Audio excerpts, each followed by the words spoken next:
Ano po yung pinakamasayang salita? What is the happiest 5-letter word? Ano po sa tingin nyo? Ano yung salita na makakapagbigay sa'yo ng tuwa? Money? Pera? 5 letters. Alam niyo po kung ano? Tandaan niyo po ito ha. Smile. That is 5 letters. Sa Tagalog, ngiti. 5 letra. At di ba, pag sinabihan ka, ngiti, smile, mapapangiti ka. Hindi ba yun yung salitang nakakapagbigay ng tuwa at galak sa atin? Amen? Smile, my dear friends. It adds more face value to you. Mumiti ka. Hindi ka lang magiging masaya, gaganda ka pa. Ang nakakalungkot, hindi na nakikita yung mga ngiti natin dahil naka-face mask tayo. Pero kahit na hindi nakikita ang iyong ngiti, ngumiti ka. Malaking tulong yan sa iyo. Pag ikaw ay nalulungkot, pag ikaw ay nadidepress. Why should we smile? Because they say that our outer appearance is our gift to others. What is inside of us is our gift to God. Yung nasa loob mo, yan yung nakikita ng Diyos. Kaya mag-ingat ka sa kung ano yung itsura ng iyong kalooban, sa kung ano yung iyong nilalagay sa iyong isip at puso. Because only God can see that. Our emotions, what is inside of us, is our gift to God.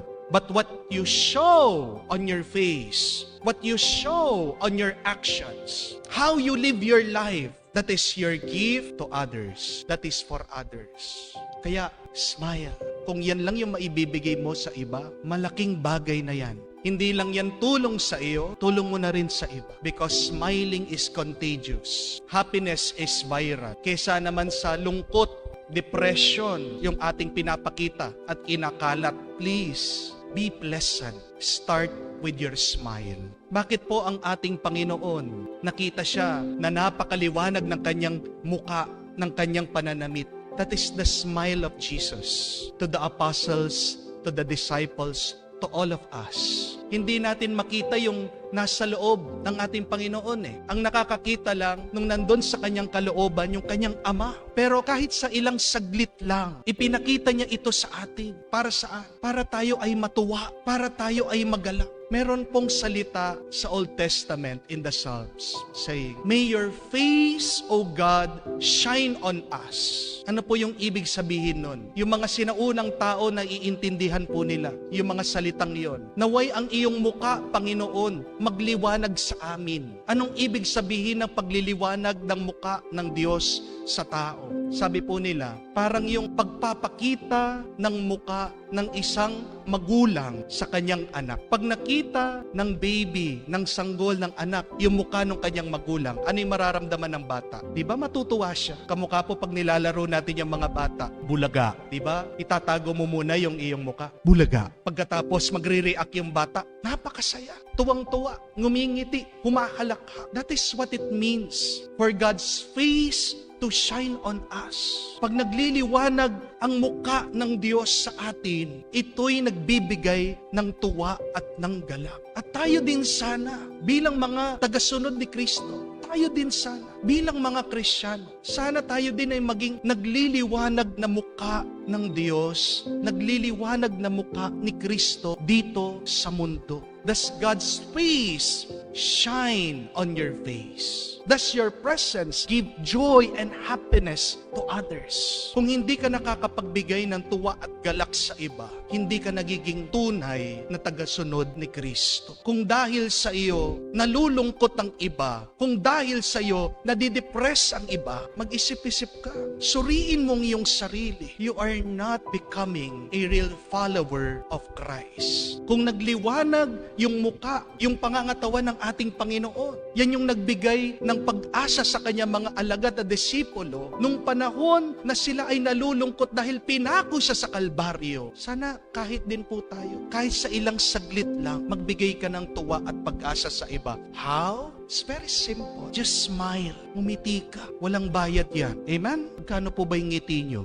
Baka hindi ka umikiti kasi pinapabayad mo yung ngiti mo. Amen? Smile. You can help somebody today who is sad and depressed. Meron po silang ginawang pag-aaral sa Amerika. Bakit po yung mga Katoliko umaalis sa simbahan? Nagdi-decrease, nababawasan po yung population ng mga Katoliko sa Amerika. At gumawa sila ng survey. Alam niyo po kung ano yung nakita nila? Top 1 na reason bakit umaalis yung mga tao sa simbahan. Maybe yung iba sa inyo sasabihin niyo, siguro Father, dahil po sa sexual abuse. Hindi po. Yung iba sasabihin nila, siguro Father, dahil po sa usaping pera. Hindi po. Meron din po iba sasabihin nila, Father, isang reason dyan yung pakikialam ng mga pari sa politika. Hindi po. Mabibigla po kayo sa dahilan. Bakit umaalis sa mga Katoliko sa simbahan? Ang reason po ng marami, poor customer service. Anong ibig sabihin po nun? Walang mabuting pag-aaruga, pagkalinga sa mga nagsisimba, sa mga pumapasok sa simbahan, sa mga nagpapatulong sa simbahan. Halimbawa po, pupunta daw sa office, magpapaschedule ng misa o humihingi ng certificate. Napakabugnutin daw po nitong sekretary. Makikiusap daw po sa pari, binyagan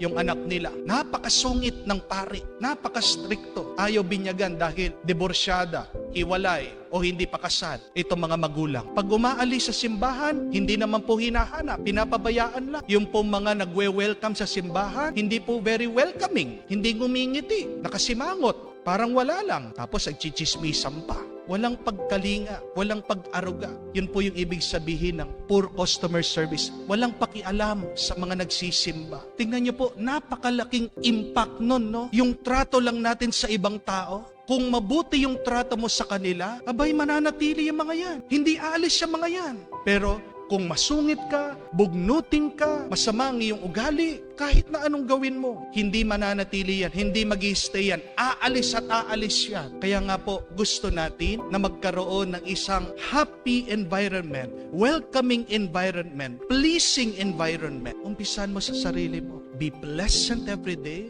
be happy every day, be joyful every day. At makikita mo, mag-iiba yung iyong kapaligiran. Marami kasi sa atin nagrereklamo agad napapansin yung problema ng ibang tao. Pero hindi mo pa ba natanong sa iyong sarili, how about you? Ako kaya? Baka ako yung problema. Subukan mo. Gawin mong masayahin ang iyong sarili. Subukan mo. Smile to people that you meet every day. Mag-iiba yung environment. Mag-iiba yung iyong kapaligiran. Magiging magaan, magiging masaya, magiging payapa. Father, paano naman ako makakangiti? Ang dami-dami kong problema. Yan yung problema sa atin. Because instead of focusing on God, whose face always shine on us, we look at the darkness of our problems. Amen? Kaya bakit ang dilim-dilim ng iyong naiisip? Bakit ang lungkot-lungkot ng iyong nararamdaman? Nananatili ka dun sa lungkot at dilim ng iyong mga suliranin. But stay in the presence of God. Manatili ka sa harap ng Diyos. Maaninag mo ang mukha niya na maliwanag na nagbibigay sa iyo